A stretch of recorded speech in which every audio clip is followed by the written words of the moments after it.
Welcome to DP World Southampton with Shipping TV. It's the first time we've been here in about 3 years of operating the channel.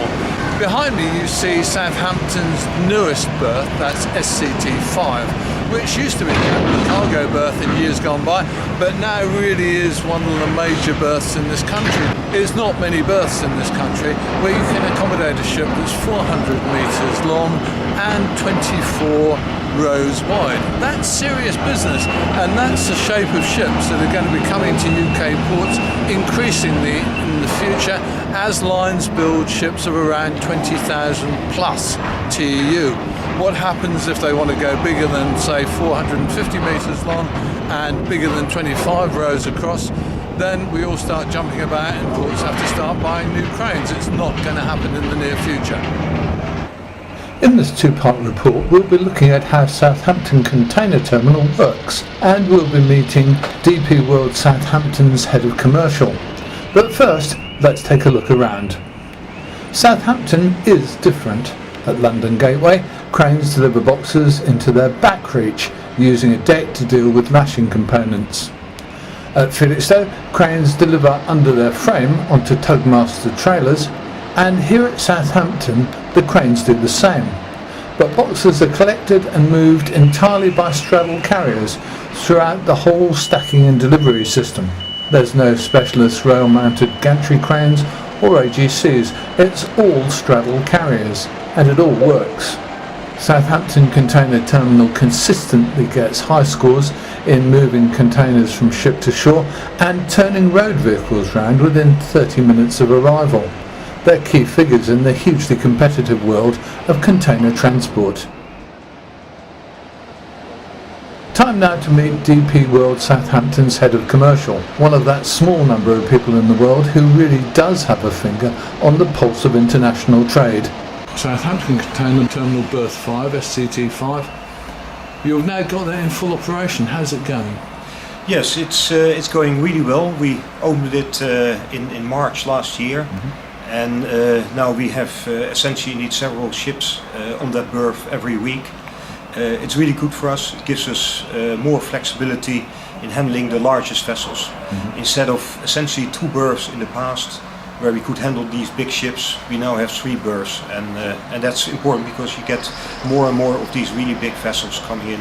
You're looking also at now starting to get Maersk Line ships in for the first time in what, 5 years?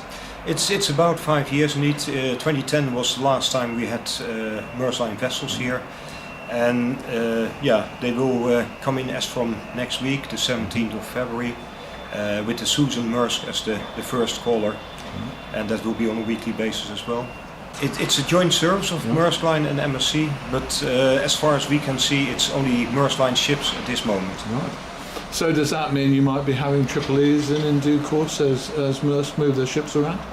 Who knows? That's something, of course, which we don't know. At this moment, it's not planned, but yeah, we have the capabilities, so if they want to bring in triple E, then we'll be happy to handle that. How are the changes in shipping lines alliances and competitive structures affecting you?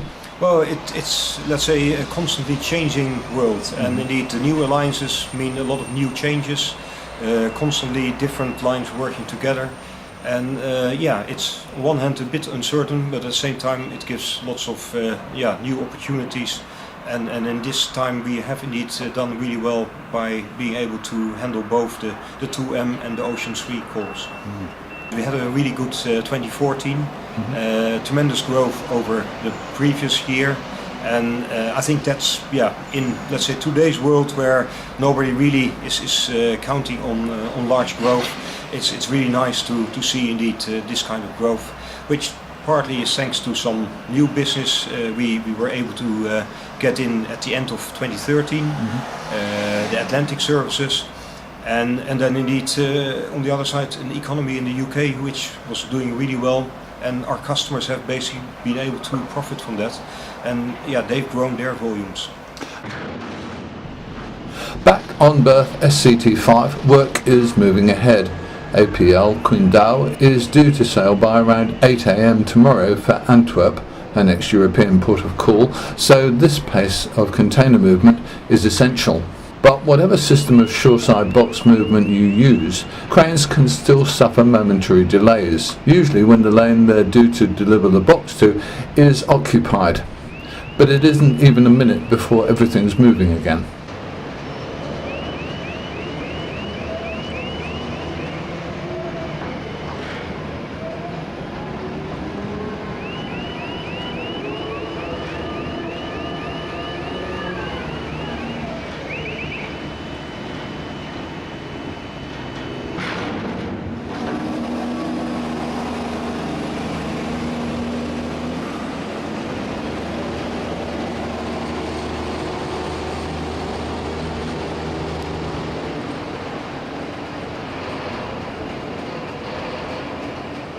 In the second part of our report, we'll be looking at the other berths at Southampton and once again meeting DP World Southampton's head of commercial for the second section of his exclusive interview with Shipping TV.